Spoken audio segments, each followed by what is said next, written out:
অমর কথাশিল্পী শরৎচন্দ্র চট্টোপাধ্যায়ের বসতবাটি সংলগ্ন এলাকায় গ্রন্থাগার করার প্রস্তাব দিলেন মন্ত্রী পুলক রায়।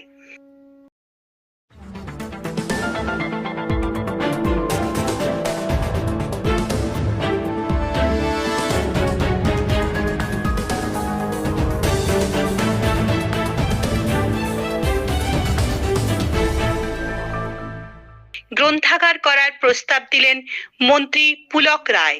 অমর কথাশিল্পী শরৎচন্দ্র চট্টোপাধ্যায়ের বাসভবনের লাগোয়া শরৎচন্দ্র চট্টোপাধ্যায়ের পরিবারের কাছে আমরা প্রস্তাব দিয়েছি যে ওনারা যদি আমাদের সম্মতি দেন, আমরা আগামী দিনে শরৎচন্দ্রের ওখানে আমরা ডিজিটাল এবং লাইব্রেরি আমরা করে দেবো, এবং যারা সাহিত্য সম্বন্ধে মানে শরৎ অনুগামী যারা, তারা এখানে লাইব্রেরিতে থেকে পড়াশোনা করতে পারে, সেটার জন্য আমরা আমাদের পরিবারের কাছে সম্মতি চেয়েছি।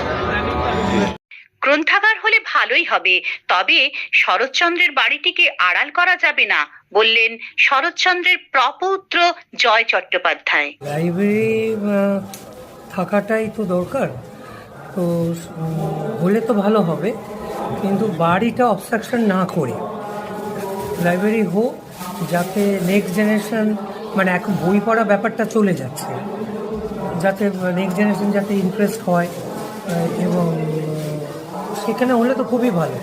নিউ জেনারেশন তাহলে জিনিসটা এগোবে, এখন বই পড়া ব্যাপারটা থেমে যাচ্ছে, সেটা হলে অসুবিধা কিছু নেই। তো বইটাই তো ওনার সব কিছুই ছিল, হ্যাঁ, তো সেটা হলে তো খুব ভালো, মানে খুবই ভালো। তো এখন এটা কথাবার্তা, জাস্ট এখন কথাবার্তা হলো, এখন জিনিসটা ফাইনালাইজ হয়নি, এটা একটা বসে আলোচনার মাধ্যমে তারপরে একটা আলটিমেট ডিসিশন হবে।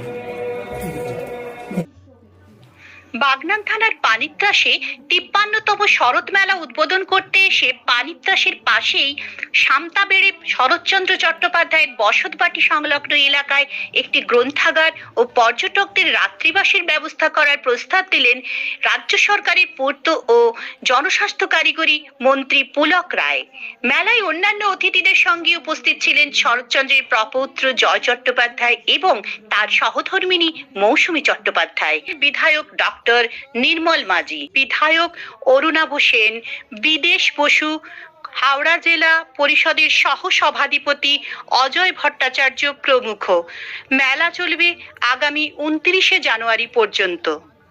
বিধায়ক ডক্টর নির্মল মাঝি তিনি শরৎ সাহিত্যে একান্নবর্তী পরিবারের মাধুর্য, সমাজ ব্যবস্থা, নারী জাতির স্বাধীনতার প্রসঙ্গ তুলে ধরেন। শরৎচন্দ্র চট্টোপাধ্যায়ের যে লেখন সেটা একদিকে যেমন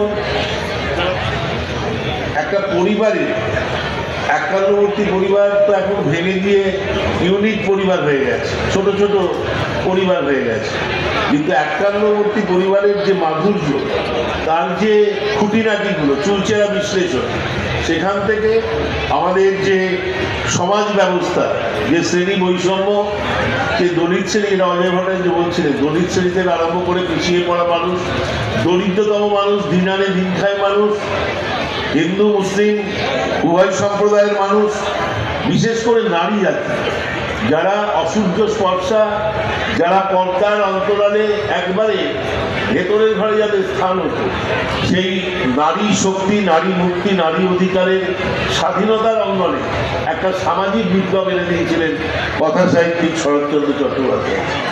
মেলা কমিটির মুখ্য উপদেষ্টা তথা বিধায়ক সুকান্ত কুমার পাল বলেন, নতুন প্রজন্মকে শরৎচন্দ্রের লেখায় আকৃষ্ট করতে শরৎ চর্চা করা ছাড়াও প্রতি বছর শরৎ রচনাবলী প্রদান করা হয়। বই শুধুমাত্র পুস্তক আকারে না, শরৎচন্দ্রের বইকে, উপন্যাসকে সামনে রেখে অনেক ছায়াছবি, যেটা বাংলা, টলিউডে এবং বলিউডে শুধু পাবলিশ হয়নি, জনপ্রিয়তাও লাভ করেছে। ফলে শরৎচন্দ্রের লেখনী মানুষের আগ্রহের একটা বিষয়বস্তু। আমরা আশা করছি যে নতুন প্রজন্ম যেন শরৎচন্দ্রের এই লেখনীতে আকৃষ্ট হয়, সেটার জন্যই আমরা শরৎ চর্চা, শরৎ রচনাবলী আমরা প্রতি বছরই প্রদান করি। এবারে যেহেতু আমাদের পথের দাবি প্রকাশকালের শতবর্ষ, আমরা পথের দাবিকে একটু সামনে